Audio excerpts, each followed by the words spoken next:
سلام دوستان، به یکی از ویدیوهای آموزشی دیگه خوش آمدین. البته اینجا من بر شما یکی از فیلم های هالیوود بازم معرفی میکنم.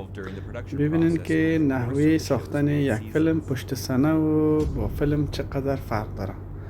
ببینین یکی از فیلم های امریکایی هالیوود است به نام گیم آف ترونز.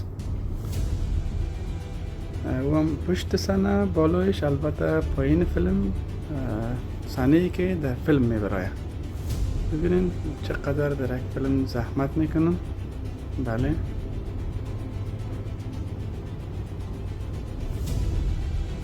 بسیار عالی، بسیار عالی. ببینین در فیلم هیچ چیز نیست پشت صحنه، ولی صحنه فیلم در حقیقت ببینین بسیار زیبا و بسیار هیجانی میسازن.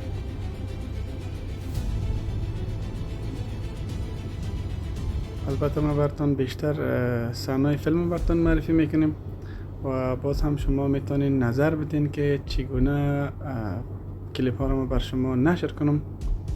البته ما به حمایت سرسخت شما دوستان و علاقمندان ضرورت دارم.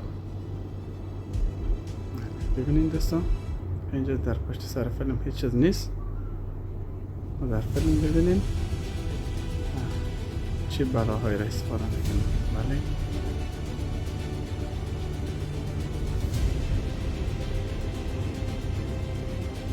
شاید حیران بانین که در فیلم قدر بلاها از کجا میشه، در حالی که در فیلم هیچ چیز نیست، فقط پروگرام های کامپیوتر است که اینا را جور میکنه دوستان.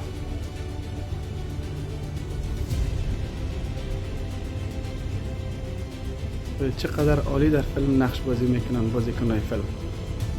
بله ببینید،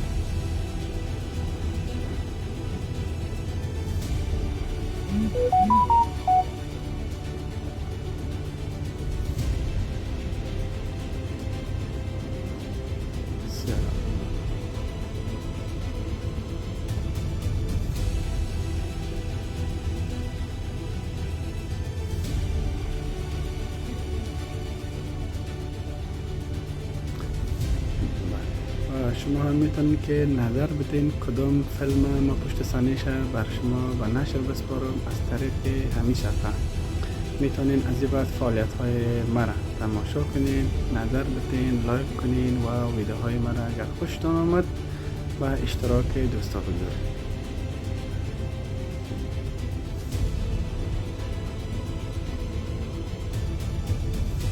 دوستایی که میخواین آهید با دست بیارن، شما هم میتونین ویدیوهای آموزشی بسازین.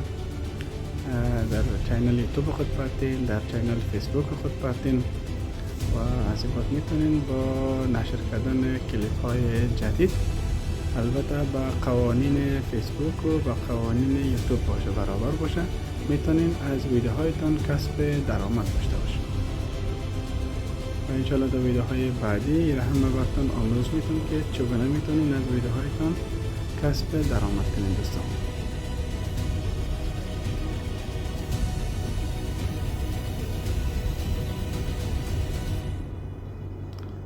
ببینید